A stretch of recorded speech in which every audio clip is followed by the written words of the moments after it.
I'm Nicolene Weil, and I'm a solar physicist at NASA's Goddard Space Flight Center. What we're looking at right now is imagery from the Solar Dynamics Observatory. All of the dynamics and activity that's going on in the solar corona, the sun's atmosphere, which is what I study. What we're seeing here is a filament, and it looks very dark, and it looks like it's actually maybe even on the surface of the sun.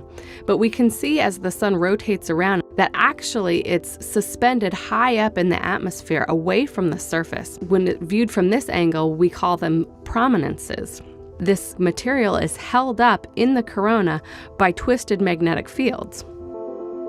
We're looking at the solar corona in extreme ultraviolet at 171 angstroms, which is a wavelength that our eyes cannot see. My favorite thing is all of these magnetic loops that you can see on the sun, how dynamic these magnetic loops are, just telling us how much change and evolution and activity there is on the sun at all scales.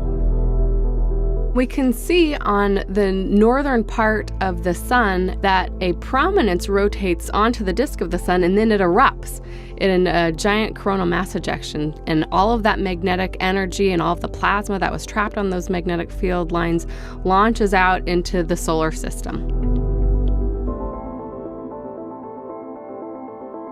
We're watching the sun rotate right now. This is one of the basic features of the sun, and it takes about a month for the sun to rotate fully around and to see the same spot on the sun come back. We're seeing the sun rotate so quickly in this movie because it's time-lapsed.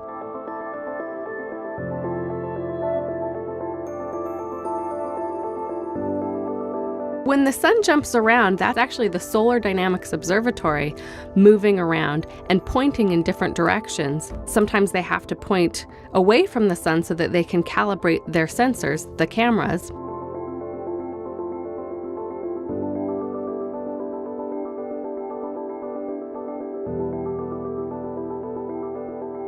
When we see the frames go dark, that's eclipse season. So that's when the Solar Dynamics Observatory, which is orbiting the Earth, goes behind the Earth, and the Earth is between the Solar Dynamics Observatory and the sun, and so the Earth eclipses the images. These really bright spots, called active regions, have concentrated magnetic field and concentrated heating because of this extra magnetic field and the extra energy due to it.